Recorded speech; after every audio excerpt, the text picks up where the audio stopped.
baan sugayno sharuurka dhowre Allah magane maantay darabay ahaatee an aqoonsanayna ururkeena xooge an aqoonsanayna ururkeena xooge idilkeen basharko keenaynu ay idilkeen basharko keenaynu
أما بعض إخوتي أنتم ما شكروا هذه الكروينا قلب الكروب لا كروب كتاب قرآن مؤخر كروينا أنا كور نبكي أو كتير نباهد أو كتير مرة كانوا باهنا أو ما تلو كان مرة دولة المشيبور دولة كروب في المريض ليش كده كنت هذه اللوقات تزور هويل مرة بعد لا أسكتي حاجة الوداع أو كتير هويل تقول اكتبوا الله إلهي المقصود فبعد هيك والسمع والطاعة هذا اسم مخلوق في الذنب اسم قراء اسم ذنب اسم وإن تأمر عليكم عبد حبشي منك أو عبد حبشي الله يقول هذا الأديان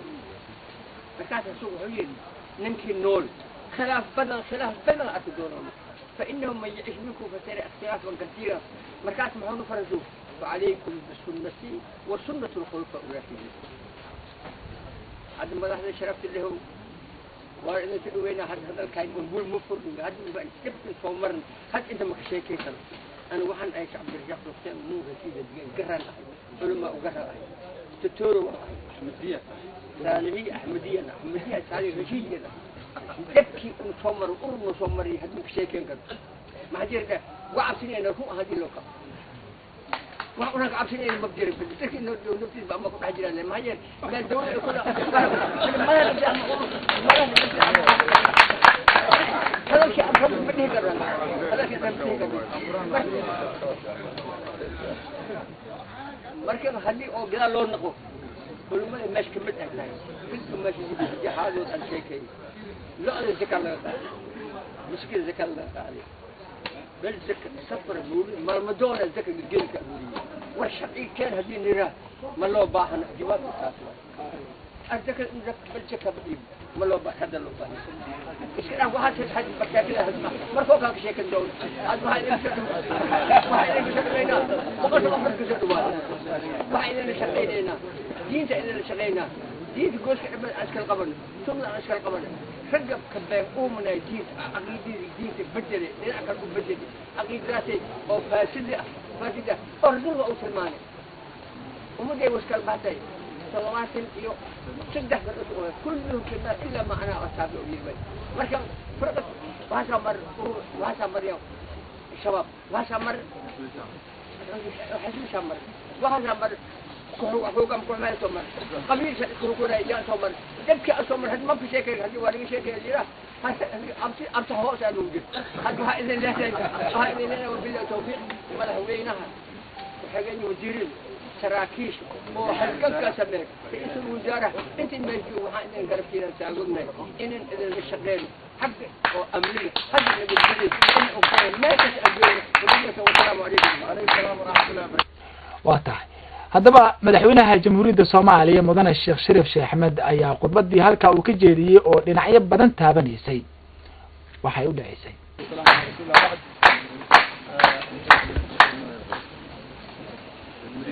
الحمد لله والصلاة والسلام على رسول الله بعده كسمها بالوزارة أنا وزارة الحجان وزير كجناح في ورشدها وزارة الحجان هذا وزير كجماعة جلها وزير كعاصماتك سليها إلى مدى حوجة سليها إلى مدى بوليسك أقاسمها جود وزارة رمها جلها أقاسمها نبت جدا تلي حجانة مع بندولياشة سراياشة سراكيش إسراق الحجانة وضياشة لغنك علماء دينك كيابت الناشفة لذا حل بانا ذا وحنقول سلام السلام عليكم ورحمة الله وبركاته سلام كدي فرحدوا هنا النوشة مانتا إنا أفكوا يجوغنو وجيتي لبكون يلحدي عن مانتا وس جوغنو وإلهي مهدي intaas markii aan ka gudbo waxaan rabaa inaan mahad celiyo ciidamada qalabka sida iyo ciidamada AMISOM dadaalka kan kala go'an lahayn ay u galeen shacabka Soomaaliyeed inay ka kor qaadaan dulligii iyo argagixisadii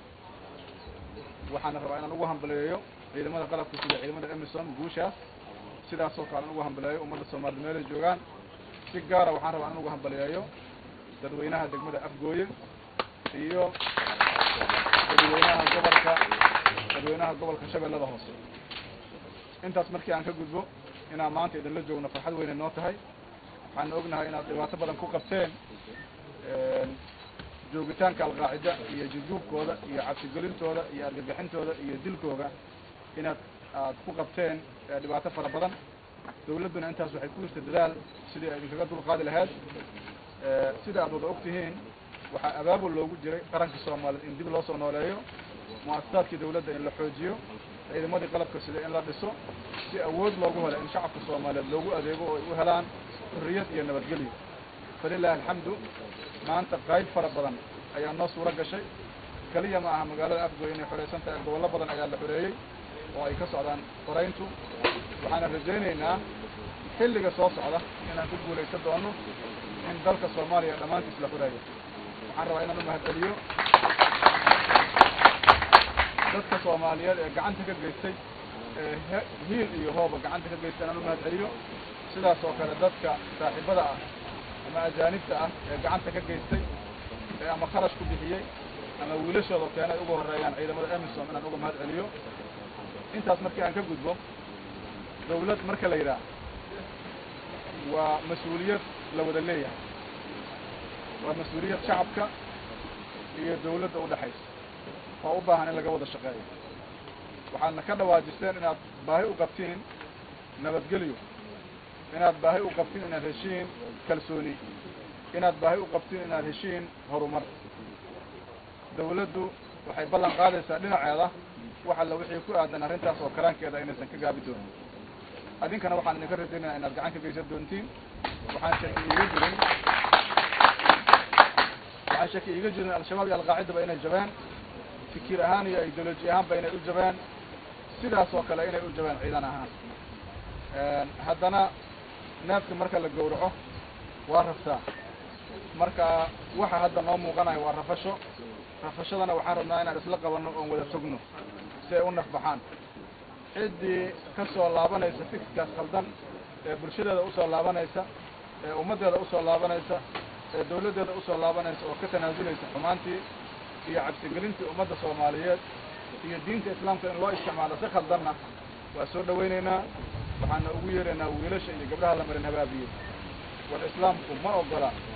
in diinta islaamka wax lagu dulmiyo dadka waa ku dulmiseen waa ku dhibaatayseen diinta islaamka waa diinu samaaxa waa diin dadka midaysa waa diin dadka aan dhibaato gelin oo aan ogoleyn qofka muslimka in la argagaxiyo kasoo laabta aan geedaha hoostooda kanaacadu idinku dilin waxa ku baahana geedaha hoostooda fikirkaas khaldan meelna idinma geynaayo soomaaliya danteedu waxay ku jirtaa dawladnimo dawladduna waxay ogoshahay dawlad wanaag iyo in la ilaaliyo diinta islaamka in lagu dhaqmo in kor loo qaado si ku habboon ummadda soomaaliyeed iyo taariikhdeeda wanaagsan iyo himilooyinka fiican ay higsanayso ummadda soomaaliyeed intaas haddii aan ka gudbo sida ragga iga horreeyaba wasiirradu ay ka dhawaajiyeen waxay fursad u naqatay magaalada afgooy xamar markii la xureeyey magaaladii koowaad oo la xureynanayo waana istahisha arrintaas maadaama ay tahay magaalo istaraatiiji ah magaalo wax soo saar magaalo weligeedba door fiican ku lahayd siyaasadda waxaan rabaa inaan ka dhawaajiyo ummadda soomaaliyeed 20 sano waxay soo mareen dhibaatooyin fara badan waxay soo mareen mataqaanaa hogaamiye kooxeedyo waxay soo mareen nabadgelyo darro baahsan waxay soo mareen al-shabaab iyo al-qaacida maanta waxaa noo iftiimay dawladnimo haddii shalay cadaalad darro tabanayseen iyo inaan laydin siin xuquuqdii aad laheedeen dawladdu waxay diyaar u tahay inay xuquuqdiina idin siiso waxay diyaar u tahay waxa aad mudan tihiin inay idin gaarsiiso waxaa laydinka rabaa gacan buuxda inaad kula shaqaysiin dawladdeenna baqdin aysan idin gelin sida ninkii sheekh ahay oo ka dhawaajiyey naftaana ilaaha waqtigeeda qoray al-shabaabna waa jabay qofkii cid gaar ahoo aan waqtigeedu gelin oo ay nafka qaadi karaanna ma jirto runtii qof muslima oo aan dhibaato geysan qofkii dilana adduunkiisii aakhiradiisa ku ciyaaray waxaan rabnaa marka hadda wixii ka dambeeya magaaladii nabadeedii nadaafadeedii midaynteedii horumarkeedii in loo soo jeedo dhaawacayna gaaray 20 sano waxaan rabnaa degdeg inaan uga bogsano taasna waxay ku imaan kartaa inaan wada shaqayno oon gacmaha isqabsano oo dadka guryaha ku jira ama meelaha ku dhuumanaya duurka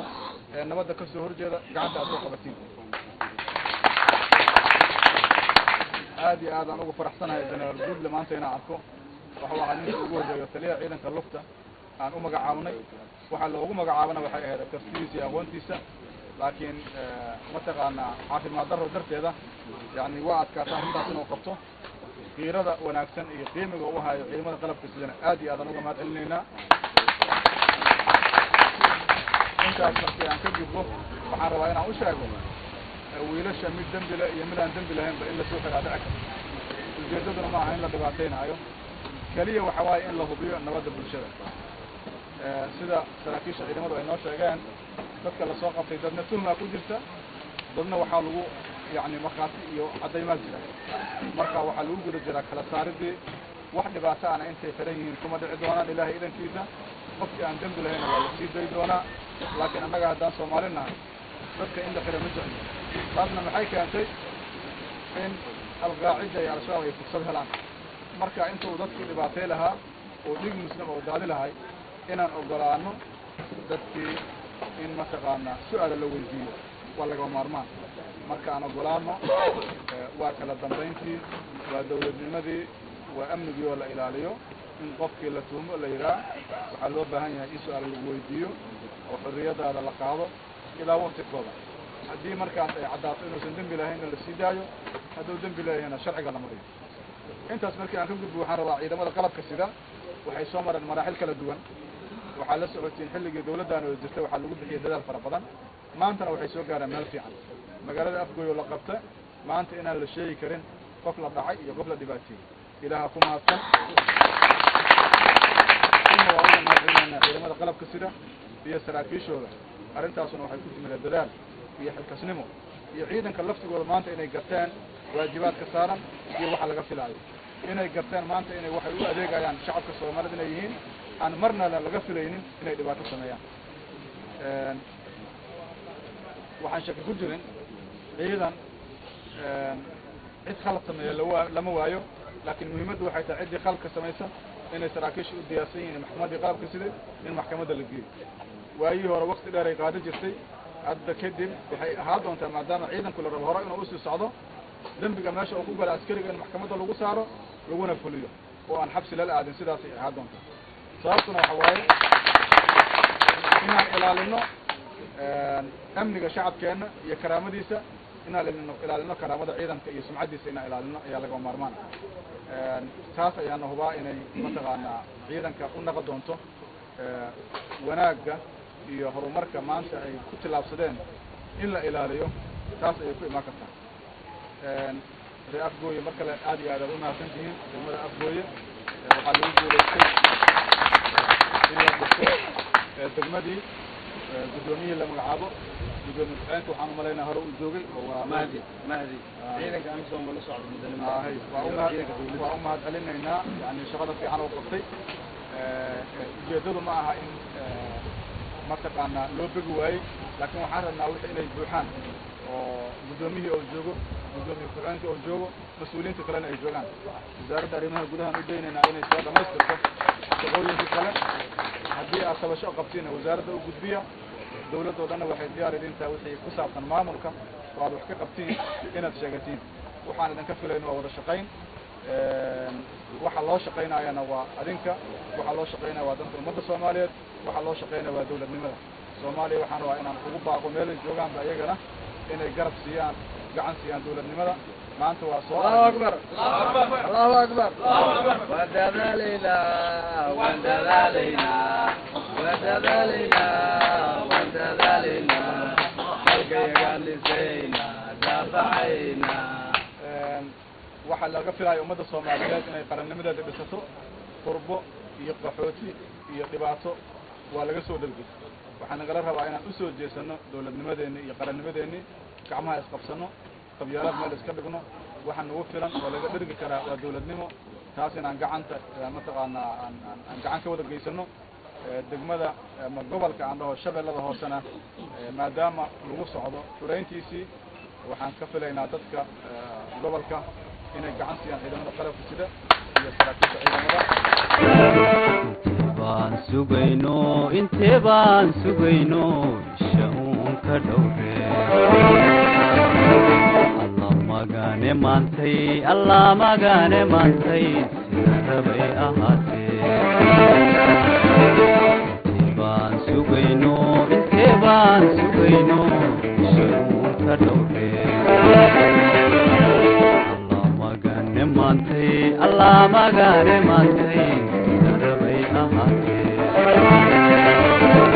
an aqoonsanaynaa ururkeena xooge an aqoonsanaynaa ururkeena xooge idilkeen basharko inaynu idilkeen basharko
I'm